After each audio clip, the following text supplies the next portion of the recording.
CR Digital presents Tomorrow's Tech.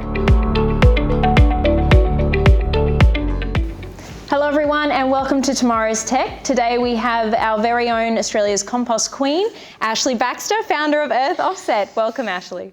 Thanks for having me.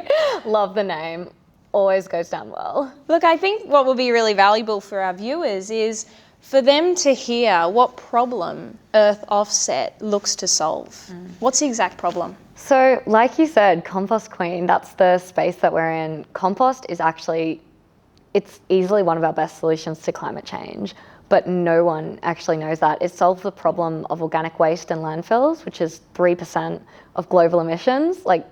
Just 3%, it doesn't sound like much, but it is actually just such a massive amount. And then you add on top of that our agricultural problems, like we're actually facing shortages of artificial fertilizers.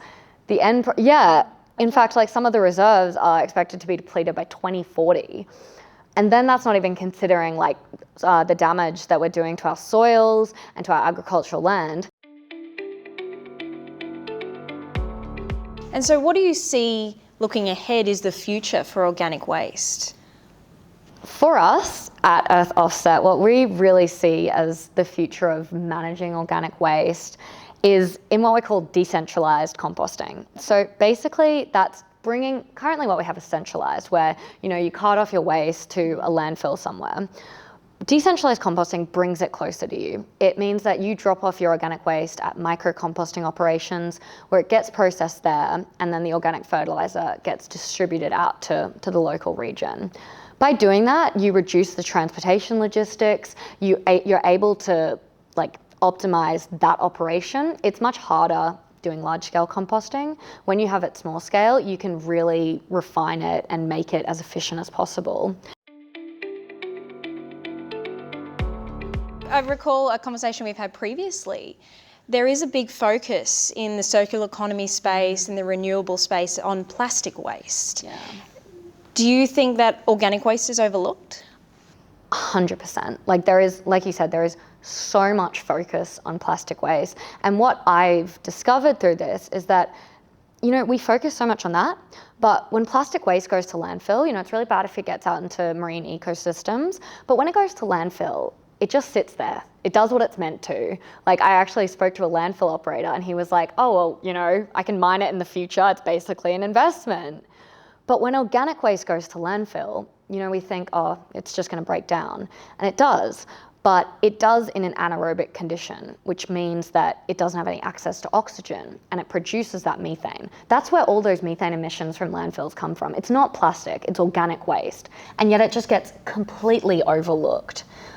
We're never going to stop producing organic waste. Whatever kind you want to think about. And who's going to start eating avocado pits? No one. We're always going to need that organic recycling infrastructure. And that's kind of what inspired me to go into this. That really isn't anything super innovative happening in the organic waste sector. How do you bring, however, that commercial headset and ensure that your business is sustainable over the long term? Yeah. Well, I did briefly mention it before. Waste management is a $500 billion industry and it's only growing. I think it's one of those industries that because we don't really see it a lot, we don't realize the scale of it. But, think about it. We have every single week we get these massive trucks coming by collecting waste and then it goes to resource recovery centres and then it goes to transfer centres and then it goes to landfills. There is such a massive supply chain in waste management. So that's just the market opportunity. And we're really capitalising on the organic waste sector of that, which is 60 to 70% of the municipal waste stream, because we are kind of creating a new market with this composting product. We're really trying to enhance that micro, small scale composting component rather than the large scale that we currently have. By focusing on that, we're really able to make that fiscally sustainable because it is just such a growing area. And building into that sustainability component, a lot of people's attitudes are changing towards environmentalism. They want to be able to do something that helps the environment. They want to have tangible outputs to their behaviours. And that's exactly what compost offers to them. And so we're really banking on that shift in attitudes and then that market opportunity right there to be financially sustainable. So Ashley, I'd like to ask you, and for our viewers as well, in moving forward with Earth Offset, what help are you looking for, whether that be from the government, stakeholders in the industry, investors? What are you looking for to move forward? I think there's definitely a few things, and that attitude component is probably the most important. Like I said, it's a very new area in terms of what we're trying to do, breaking away from the current traditional waste management. And not only governments, but also just residents, like consumers, keeping their minds open to this shift is going to be incredibly important. And that also extends to industry.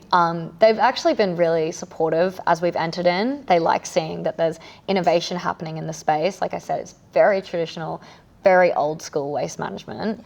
So just people keeping their minds open and adaptable to these changes that we're going to bring is probably the biggest ask. And just appreciating compost. Like, I know obviously I'm a little bit biased, got my own agenda, but it's really such an incredible solution. And people should consider it just as important as keep cups and metal straws and all of those sorts of behavioral changes. I definitely think that there needs to be more investment and startup activity around waste management. There's been a lot of improvement in renewables and in other kind of clean tech or green tech, but waste management has really kind of gone to the wayside, which is really unfortunate because, like I said, it's one of those things that's never going away. We always need to do it, and it's just been pretty ignored. So I think investors appreciating the not only impact return but fiscal return in waste management startups is like one of the most important things for us to progress and be successful. And I think it's great to see someone like yourself, young, passionate, driven, so key in moving these solutions forward, clean tech, green tech, because we can all get involved in composting. It's something we can all do. Exactly. And I see that there's a long-term future for it here. So I think probably the big three things that we really need for this to be a successful venture, like I said, we need those attitudes supporting, promoting composting as this incredible solution, which it is, and that's not only like consumer attitudes, but it's also government, which is probably the second thing. Waste management's done through the government. Everything is government, whether it's policy or investment or just all the regulations surrounding it. So governments need to be open to like alternatives to what we currently have. They're starting to get there, but it's mainly still just focusing on that centralized composting or waste management.